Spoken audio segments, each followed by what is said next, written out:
시편 68편 19절에서 21절까지 말씀을 다 같이 봉독하겠습니다.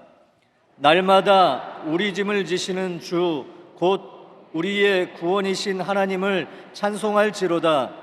하나님은 우리에게 구원의 하나님이시라. 사망에서 벗어남은 주 야훼로 말미암거니와 그의 원수들의 머리 곧 죄를 짓고 다니는 자의 정수리는 하나님이 쳐서 깨뜨리시로다. 아멘. 시편 68편 19절로 21절 말씀 가지고 날마다 우리 짐을 지시는 주, 이런 제목으로 함께 말씀의 은혜를 나누기 원합니다. 제목을 한번 따라해 주시기 바랍니다. 날마다 우리 짐을 지시는 주. 날마다 우리 짐을 지시는 주.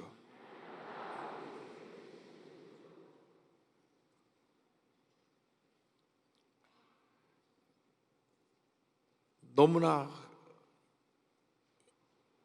힘들고 어려운 일이 많아서 인생에 살아갈 모든 힘을 다 잃어버리고 차라리 죽었으면 좋겠다 이렇게 절망에 빠진 한 성도님이 계셨습니다. 그래서 그가 목사님을 찾아왔습니다. 그 목사님은 긍정적 사고방식으로 유명한 노만 빈센트 필 목사님이신데 뉴욕에서 약 52년 동안 목회하시면서 긍정적 사고의 힘으로 많은 사람들에게 큰 감동을 끼친 목사님이었습니다. 목사님께 와서 상담합니다. 너무나 힘들어서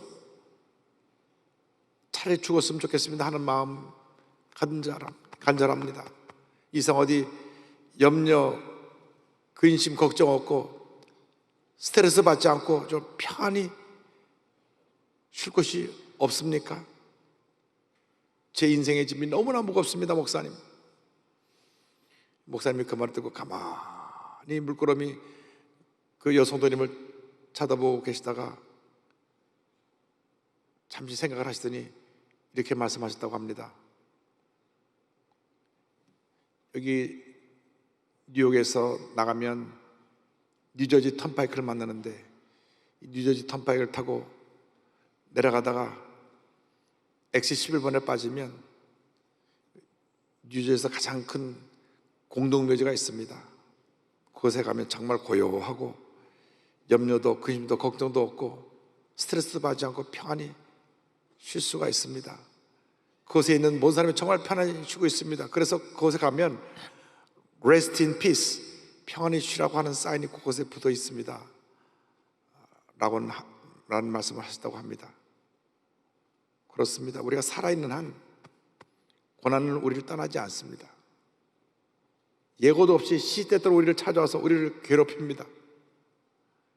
고난은 우리 인생의 한 부분과도 같습니다. 그러나 우리 예수 믿는 사람은 고난이 고난으로 끝나는 것이 아닙니다. 믿음을 갖고 고난을 잘 견디고 극복하면 반드시 우리에게 좋은 날이 다가오게 되는 것입니다. 지금 코로나19로 너무나 힘들고 어려운 시간을 지내고 있지만 믿음을 굳건히 해서 모든 어려움을 이겨내고 승리하는 삶을 살아가는 여러분 모두가 되기를 주님의 이름으로 축원합니다.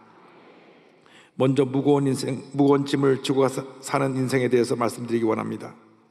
모든 인생이 무거운 짐을 지고 살아가고 있습니다. 그래서 시편 68편 19절에 날마다 우리 짐을 지시는 주, 이렇게 시편 기자가 기록했습니다. 이 세상 사는 사람 누구나 예외 없이 무거운 짐을 짊어지고 살아갑니다. 벌써 2월달부터 시작해서 약 5개월 이상 계속되고 있는 코로나19 사태로 말미암아 모든 것이 거의 다 멈춰져 있는 것 같습니다. 경제가 곤두박질하고 사회가 불안정하고 학생들은 제대로 학교 가서 수업을 받지 못하고 몇 차례 연기했다가 겨우 학교 갔는데 또 확진자가 하나 나오면 학교 전체가 폐쇄돼서 2주 동안 학교가 멈춰서고 무엇보다도 우리 크리스찬들은 주일날 마음껏 와서 찬양하고 예배를 드리지 못하고 불편함을 겪어야 합니다. 늘 마스크를 써야 되고 열을 체크하고 또 아이디를 갖고 확인해야 예배 장소에 들어올 수 있는 이런 불편함이 있습니다. 모든 사람들이 각자 무거운 짐을 지고 살아가고 있는 것입니다. 삶의 염려, 근심, 걱정에 짐을 짊어지고 살아가고 있고, 크고 작은 질병의 짐을 지고 살아가고 있고, 사람과의 관계 속에서 생겨난 각종 스트레스의 짐을 지고 살아가고 있습니다. 그런데 육신을 입고 있는 동안에는 누구나 예외 없이 다 무거운 짐을 지고 살아가고 있다고 하는 것입니다. 인생에 다가온 모든 짐은 죄의 결과로 말미암은 그 저주입니다. 짐이 축복이 아닙니다. 하나님께서 만든 이 세상은 어떤 불의도 불행도 문제도 없는 완전한 샬롬, 평화의 세상이었습니다. 말씀대로 살아가기만 하면 기쁨과 평화가 넘쳐나는 세상이었는데, 아담과 하와가 죄짓고 타락함으로 말미암아 이 땅에 평화가 사라져버리고 질병과 고통, 가난과 저주, 사망이 인류 역사 가운데 뿌리를 내리게 된 것입니다. 인류 역사 대대로 이 저주에서 벗어나기 위해서 사람들이 몸부림쳤지만 그 누구도 죄와 사망의 저주에서 벗어나지 못했습니다. 사도 바울이 탄식합니다. 로마서 7장 24절입니다. 오호라 나는 곤고한 사람이로다. 이 사망의 몸에서 누가 나를 건져내랴. 그 누구도 스스로 죄와 사망의 짐을 벗어버릴 수가 없습니다. 그렇기 때문에 하나님께서 이 문제를 해결해 주시기 위해서 구세주 예수 그리스도를 우리에게 보내주신 것입니다. 오직 인류의 희망 되신 구세주 예수 그리스도만이 우리 인생의 모든 문제를 해결해 주시는 것입니다. 예수께서 무거운 죄짐을 짊어지고 가는 인생을 향하여 부르고 계십니다. 마태복음 10장 28절 보니까 주님 말씀하십니다. 수고하고 무거운 짐진 자들아 다 내게로 오라.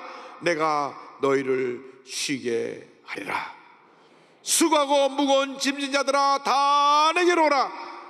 오늘 주님의 음성을 듣고 모든 무거운 짐을 지고 주 앞에 나와 주님 밑에 내려놓으시기 바랍니다.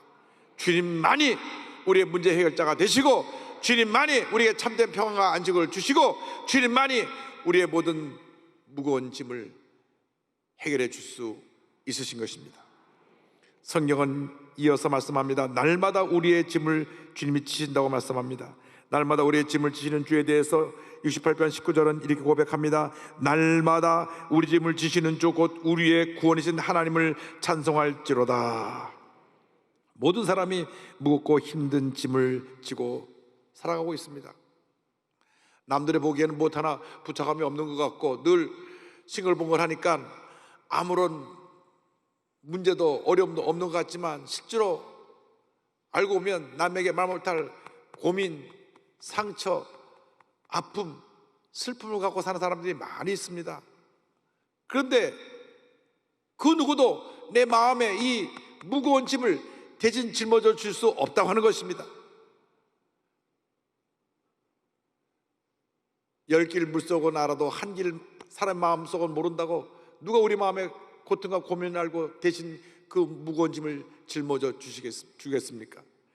그러나 우리의 구세주 예수님 앞에 나와서 모든 짐을 내려놓으면 주님이 우리 인생의 모든 짐을 대신 짊어져 주시는 것입니다. 오직 예수님만이 우리의 문제를 해결해 줄 수가 있습니다. 예수님이 우리를 택하고 지으셨습니다. 그리고 한평생 우리를 도우시고 돌보아 주십니다.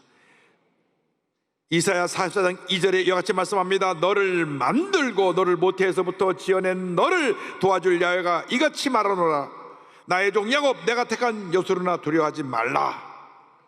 주님께서 우리가 태어날 때부터 백발이 될 때까지 우리를 안고 품고 업어주시고 모든 짐을 대신 짊어져 주시는 것입니다. 이사야 46장 3절 4절입니다. 야곱의 집이여 이스라엘의 집에 남은 모든 자여 내게 들을지어다. 태에서 나무로부터 내게 안겼고 태에서 나무로부터 내게 업힌 너희여 너희가 노년에 이르기까지 내가 그리하겠고 백발이 되기까지 내가 너희를 품을 것이라. 내가 지었은즉 내가 업을 것이요 내가 품고 구하여 내리라. 오직 주님만이 우리의 모든 문제를 홀로 해결해 주시는 위대한 주님이 되십니다. 수많은 사람들이 아직도 무거운 짐을 짊어지고 스스로 해결해 보려고 몸부림치지만 그 짐이 날로 더 무거워질 뿐 절대로 해결되지가 않는다는 사실을 우리가 깨달아 알아야 합니다. 그래서 우리가 주 앞에 나와서 내려놓아야 합니다. 내려놓아야 합니다. 주님께서 우리가 태어날 때부터 백발이 성성해서 우리 호흡이 닿는 그날까지 책임져 준다고 성경 말씀했습니다. 잠깐 있다가 떠나는 세상의 친구와 다릅니다. 우리를 지으신 주님이 끝까지 우리를 돌보시는 것입니다. 날마다 우리의 짐을 대신 주시는 것입니다. 우리가 피곤하여 쓰러지면 와서 안아주시고 그래도 걸을 힘도 없어 누워있으면 우리를 업고 가시는 것입니다. 믿음이 무엇입니까? 믿음은 무거운 짐을 주님께 맡기는 것입니다. 시편 55편 22절입니다. 내 짐을 야곱께 맡기라. 그가 너를 붙드시고 의인의 요동함을 영원히 허락하지 아니하시리로다. 모든 무거운 짐을 다 주님께 맡기시기 바랍니다. 주님의 십자가 그늘 밑에 내려놓으시기 바랍니다. 요즘 얼마나 날씨가 더운지 올해 여름이 일찍 찾아오고 다른 때보다 더 날씨가 뜨거운 여름이 된다고 하는데 그래도 그늘 밑에 가면 잠시 시원함을 누릴 수가 있습니다. 이 세상에 고난의 햇빛이 내려쬐일 때 십자가 그늘 밑에 가면 우리는 쉴 수가 있는 것입니다. 찬송가 415장에 그 내용이 있습니다. 십자가 그늘 아래 나 쉬기 원하네. 저 햇빛 심이 뜨겁고 또 짐이 무거워 이 광야 같은 세상에 늘 방황할 때에 주 십자가의 그늘에 내 쉴 곳 찾았네. 십자가 그늘에서 나 길이 살겠네. 나 사모하는 광채는 주 얼굴뿐이라 이 세상 나를 버려도 나 두려움 없네. 내 한량없는 영광은 십자가뿐이라. 십자가 그늘 아래 나 쉬기 원하네. 저 햇볕이 뜨겁고 또 짐이 무거워 이 광야 같은 세상에 늘 방황할 때에 주 십자가의 그늘에 내 쉴 곳 찾았네.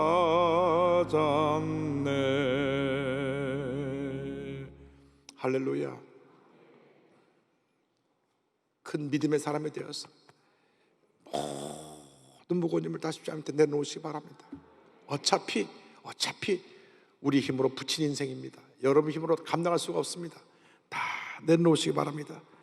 주님께 맡기면 주님께서 우리가 사망의 음침한 골짜기를 지날지라도 해를 받지 아니하게 하시고 보호하시고 지키시고 우리를 인도해 주시는 것입니다.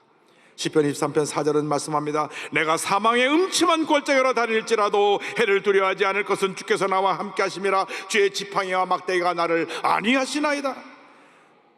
뿐만 아니라 원수의 목전에서 상을 베풀어 주시고 내 잔이 넘치게 만들어 주십니다. 그 다음 절은 이렇게 이어집니다. 주께서 내 원수의 목전에서 내게 상을 차려주시고 기름을 내 머리에 부으셨으니 내 잔이 넘치나이다. 내 잔이 넘치나이다. 아무리 힘들고 어려도 주님을 의지하고 주님을 꼭 붙잡고 있으면 모든 어려움 이기게 만들어 주시고 우리의 잔이 넘쳐나는 풍성한 은혜로 채워 주실 것입니다. 우리의 구원자 되신 주님께서 우리를 모든 죄와 사망의 고통에서 벗어나게 해주시고 새 힘을 주시고 승리의 삶을 살게 만들어 주십니다. 시편 68편 20절입니다. 하나님은 우리에게 구원의 하나님이시라. 사망에서 벗어남은 주 야훼로 말미암거니와. 할렐루야. 약속의 말씀 붙잡고 기도하면서 날마다 주의 도우심을 간구하는 여러분 되시길 바랍니다. 주여 나를 도와주옵소서. 주여 나와 함께하여 주옵소서. 주님 나를 살려 주옵소서. 내 짐이 너무 무겁습니다. 그때 주님께서 우리의 모든 문제를 해결해 주실 것입니다. 말씀 붙잡고 기도하며 성령 충만함 받고 믿음으로 전진 또 전진해 나가시기를 바랍니다. 주님께서는 셋째로 우리의 원수를 멸하여 주십니다. 우리가 얼마나 많은 대적들에 둘러싸여 있는지, 근데 주님께서 그 문제도 해결해 주신다고 말씀합니다. 68편 21절입니다. 그의 원수들이 머리 곧 죄를 짓고 다니는 자의 정수리는 하나님이 쳐서 깨뜨리시리로다. 평생 우리를 괴롭히는 많은 대적들이 있습니다. 물질에 어려움 당하는 분들은 이 물질의 고통이 참 큽니다. 요즘 우리가 잘 살아서 뭐 그런 걱정은 안 하지만 옛날 제가 어릴 때 보면 어렵게 사는 분들 오늘 저녁 뭐 먹지? 이제 쌀이 떨어졌네. 그런 얘기를 하는 얘기를 들은 적이 있습니다. 또 대학 다닐 때 제가 난지도 철거민촌에 갔었는데 정말 같은 서울 하늘 아래서 그렇게 힘들게 어렵게 사는 사람 처음 봤습니다. 아이들은 나가서 구두 닦기 하고 농마주의 하고 어른들은 나가서 아스팔트 까는데 자갈 까는 일을 하는데 참 힘들게 사는 인생의 모습을 보았습니다. 그래서 그때 내가 앞으로 평생 어려운 사람들 도우며 살아야겠다, 그런 결심을 했던 기억이 납니다. 뿐만 아니라 병원에 가보면 얼마나 많은 환자들이 있는지 대형 병원이 꽉꽉 찼습니다. 각종 질병에 고통을 당하는 사람들이 얼마나 많은지 모릅니다. 그런데 물질 문제는 열심히 노력해서 우리가 힘을 대로 수입을 얻으면 되고, 질병도 우리가 잘 치료받고 건강관리해서 건강해지면 되는데, 진짜 대적은 악한 말로 우리를 비방하는 문제가 많은 사람들인 것입니다. 우리 사회가 병들었습니다. 얼마나 악한 비방이 난무한지 모릅니다. 그냥 막 SNS에 유튜브에 막 띄웁니다. 일단 띄워놓고 상대편에 큰 상처를 입히고 나중에 아님 말고, 이런 일들이 지금도 이 사회에서 벌어지고 있습니다. 그 일을 당할 때 참 감당하기 힘듭니다. 그래서 연예인들이 가끔 그런 악성 댓글 때문에 목숨을 끊기도 하고 하는 그러한 일들이 생겨나는 것입니다. 그런데 성경은 그런 악한 사람들하고 직접 대면해서 싸우지 말라고 말합니다. 어떠한 문제도 다 주님께 맡기면 주님이 책임져 주신다고 말씀하고 있는 것입니다. 우리가 감정이 상한 채로 사람들과 다투게 되면 우리의 감정을 절제하기 힘들고, 그래서 큰 소리가 오가게 되면 나에게도 상처가 고스란히 남게 되는 것입니다. 성경에 하나님께서 우리의 원수를 갚아주신다고 말씀하셨습니다. 그들을 심판하신다고 말씀하셨습니다. 로마서 12장 19절입니다. 내 사랑하는 자들아, 너희가 친히 원수를 갚지 말고 하나님의 진노하심에 맡기라. 기록되었을 때 원수 갚는 것이 내게 있으니 내가 갚으리라고 주께서 말씀하시니라. 히브리서 10장 3절입니다. 원수 갚는 것이 내게 있으니 내가 갚으리라 하시고 또 다시 주께서 그의 백성을 심판하리라 말씀하신 것을 우리가 아노니, 주님이 우리의 억울함을 아시고 우리의 상처를 아시고 우리의 원수를 심판하시고 그들을 징계하신다고 말씀하십니다.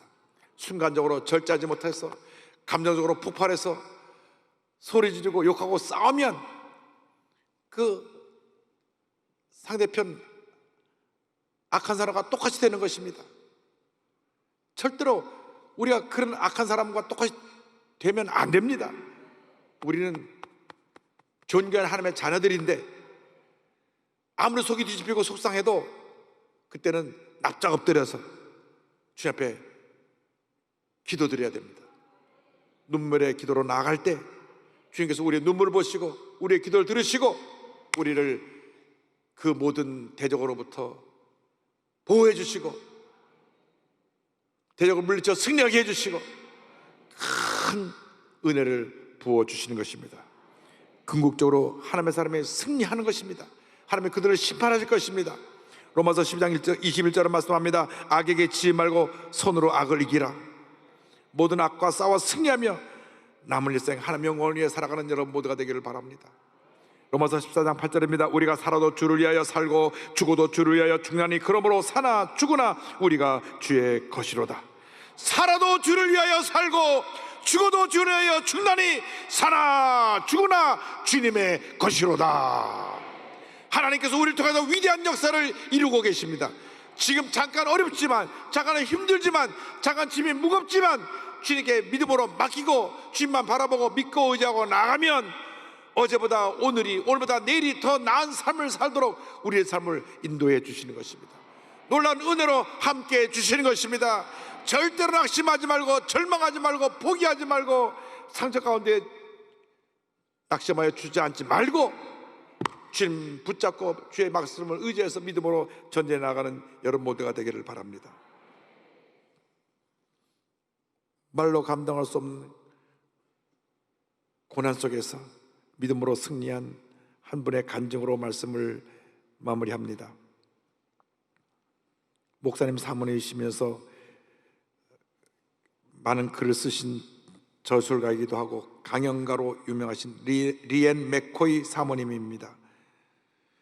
목사님의 아내로서, 목회자 아내로서 세 자녀와 함께 평범한 삶을 살고 있던 사모님이신데 2010년도 감당할 수 없는 고난이 한꺼번에 몰아닥쳤습니다. 2010년도 3월 달에 대장암 판정을 받고 수술을 받았습니다.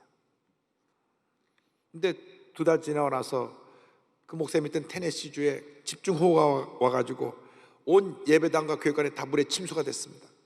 그래서 무려 피해액이 27만 5천 달러, 약 3억 원 가까운 피해가 났습니다. 그로부터 한 달 지난 후에 18살 난 큰딸이 가출했어요. 자, 이 목사님 딸이 가출하면 이게 목사님 얼마나 힘듭니까?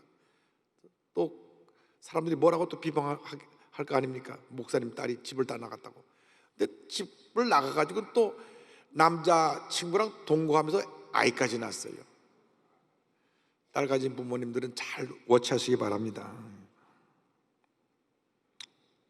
큰딸이 가출하고 나서 석 달이 지나고 난 다음 그녀의 아들은 그분의 아들은 전염성 단핵증이라고 하는 발열과 원동반하는 바이러스성의 병을 앓게 돼서 온몸이 막 바늘로 찌는 것 같은 고통이 오는 그 병으로 1년 동안 병과 싸워야 했습니다. 또 그 아들이 이런 진단을 받고 난 한 달 뒤에는 남편 목사님 눈꺼풀에 피부암이 발견돼 갖고 이 종양 절제 수술을 받아야 됐습니다. 그러고 나서 3주 후에는 작은 딸마저 다낭성 난소 증후군이라고 하는 진단을 받아서 또 병원에 가게 되었습니다. 이 모든 것이 그냥 1년 내에 순식간에 갑자기 이 목사님 가정에 불어닥친 것입니다. 본인은 대장암으로, 또 교회는 홍수에 물에 침수되고 큰딸은 가출하고 남편은 피부암이었고 아들도 딸도 막내딸도 다 병이 오고, 그리고 2년 후에는 이 사모님 암이 또 재발했어요. 그래서 간으로 전이가 됐습니다. 그래서 계속 수술을 받고 강한 항암 치료 때문에 제대로 먹지도 자지도 못하고 몸은 쇠약해지고 정신은 점점 지쳐만 갔습니다. 마치 욥이 하루아침에 전 재산 다 잃어버리고 태풍이 불어서 10자녀 다 잃고 몸에 건강이 사라져 온몸이 피부병에 걸려서 기아장으로 긁고 아내는 등을 돌리고 친구들이 와서 비난하는 그러한 절망에 빠진 것 같은 말할 수 없는 고난의 자리에 빠지게 된 것입니다. 어느 날 새벽 코피가 터져서 코피를 닦다가 이대로 죽겠구나 하는 생각이 들어서 하나님께 기도했습니다. 하나님, 저는 이 암으로 인해 죽게 되나요? 그때 주님의 음성이 들려왔습니다. 아니다, 리엔, 너는 죽지 않을 것이다. 너는 좋아질 것이다. 내가 너로 장수하고 풍요로운 삶을 살게 할 것이다. 그래서 약속의 말씀을 붙잡고 귀 앞에 기도합니다. 눈물 콧물 쏟으며 기도합니다. 주님, 저를 살려준다고 했사오니 건강을 회복시켜 주시고 우리 가정에 하나님의 은혜를 베풀어 주셔서 모든 어려움을 이기게 하여 주시옵소서. 기도하고 또 기도하고 또 기도하고 또 기도했더니 하나님께서 건강을 회복시켜 주시고 새 자녀가 다시 다 회복되게 해주시고 남편도 건강하게 해주시고 교회도 안정되게 만들어 주셨습니다.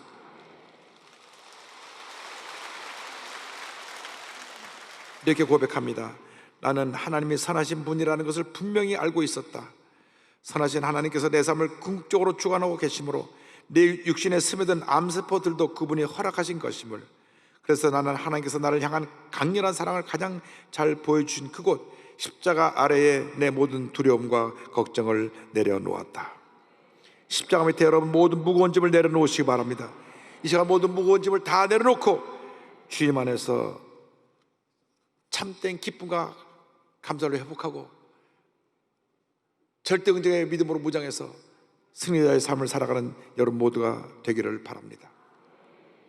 하나님이 우리와 함께 하십니다. 절대 낙심하지 마시고 절대 포기하지 말고 십자가 꼭 붙잡고 믿음으로 전진 또 전진 또 전진해 나가십시오.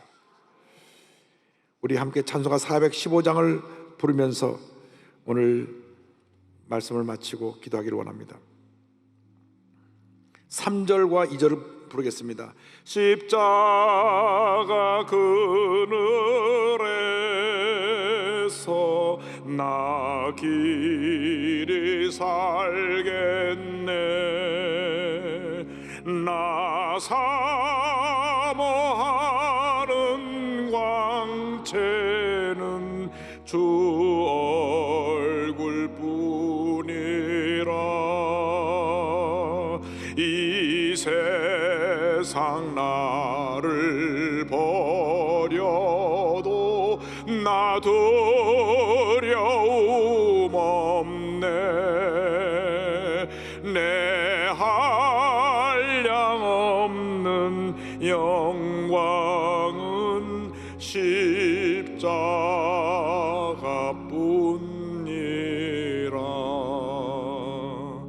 내 눈을 밝히 떠서 저 십자가 볼 때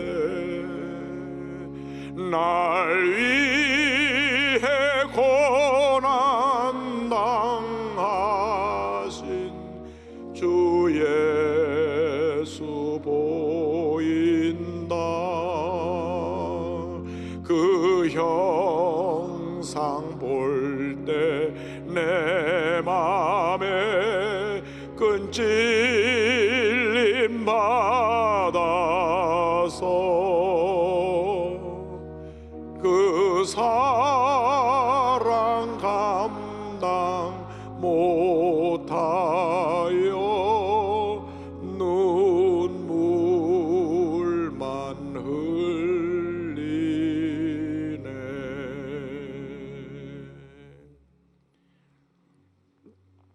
사랑이 많으신 하나님 아버지, 주님의 십자가 사랑을 감사합니다. 저희들 때문에 십자가 달려서 온갖 고난을 겪으시고 돌아가신 우리 예수님 믿고 의지하고 사랑합니다. 십자가에서 우리의 모든 짐을 대신 짊어지신 우리 예수님을 믿고 의지하고 사랑합니다. 주님 계시기에 제가 오늘 여기까지 왔습니다. 주님의 사랑으로 우리를 돌봐주시고 우리를 치료하시고 우리를 회복시켜 주셔서 한평생 십자가 그늘 밑에 쉬면서 주님만 믿고 의지하며 믿음으로 전진 또 전진 또 전진해 나가는 하나님의 귀한 자녀들 다 되게 하여 주옵소서. 예수님의 이름으로 기도 올리옵나이다. 아멘.